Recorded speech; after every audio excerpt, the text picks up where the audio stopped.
Eh bien, au point de vue théologique, ce qui m'embête beaucoup, c'est que l'homéopathie n'agit que si on a la foi.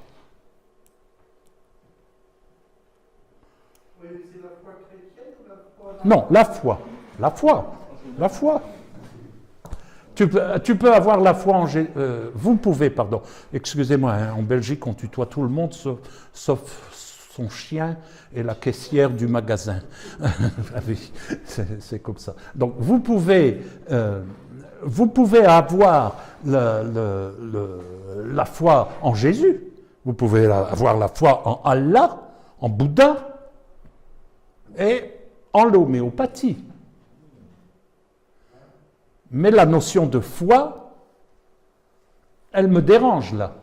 Parce que moi, je suis chrétien et je sais que je ne peux mettre ma foi qu'en Jésus-Christ. Donc s'il y a une deuxième foi à côté, ça, moi, ça ne va plus. Deuxième chose très inquiétante, c'est le corps, pour ceux qui étaient là hier soir, énergétique ou astral qui est traité d'après Hahnemann. Et ça, c'est du spiritisme. On parle de corps astral dans le spiritisme. Ou dans le bouddhisme.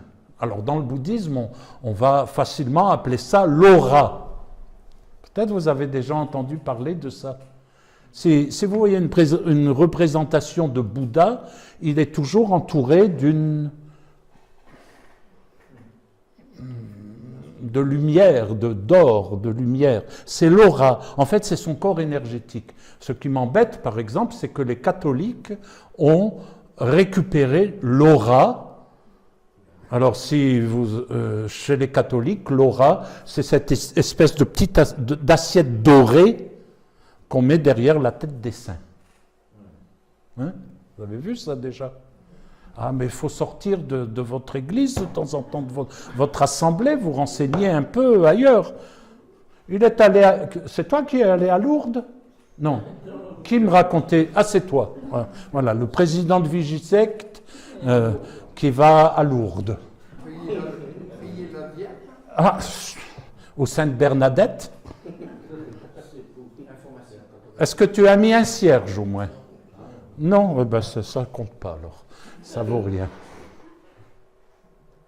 Troisième chose qui m'embête en tant que pasteur, c'est que le diagnostic est très souvent posé par des moyens occultes. Occultes. Pendule, astrologie, iridologie, table de divination.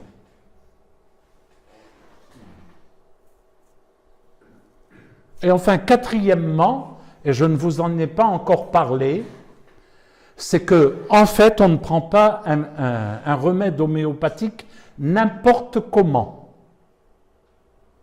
Il y a un rituel. Qui dit rituel, 90,99 fois sur 100, 99 fois, 9 fois sur 100, c'est de la magie. Il y a toute une superstition de la prise de remèdes induisant un rituel. Alors par exemple, le rituel, c'est on va vous donner des gélules, si vous les prenez dans les doigts, l'homéopathe vous dit c'est terminé, c'est plus efficace, il faut le mettre à la poubelle.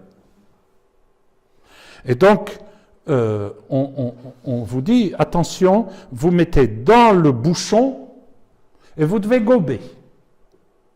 Il ne faut surtout pas que vous le touchiez avec les doigts. Pourquoi? Parce que si vous touchez avec les doigts, l'énergie spirituelle, eh bien, vous la déchargez. Et il n'y a plus d'efficacité. Deuxième rituel, ne jamais laisser tomber le petit cachet à terre ou sur la table, parce que c'est la même chose. Dès que ça va toucher il n'y a plus rien d'efficace. Ça ne marchera plus. Alors moi, je prends un tas de médicaments pour toutes sortes d'histoires. Daniel, elle rouspète toujours parce que j'arrête pas de les faire tomber à terre. Parce que je ne sais pas comment je m'y prends, mais... Et puis, bon, et elle dit, mais enfin, les petits-enfants vont venir, ils vont... bon, blablabla. Eh bien, même si ma gélule ou ma pilule est tombée à terre, je ramasse, je nettoie un peu, et puis ça fait effet. Donc ça m'inquiète. Peut-être encore plus que tout le reste. Alors, on va conclure. J'aurais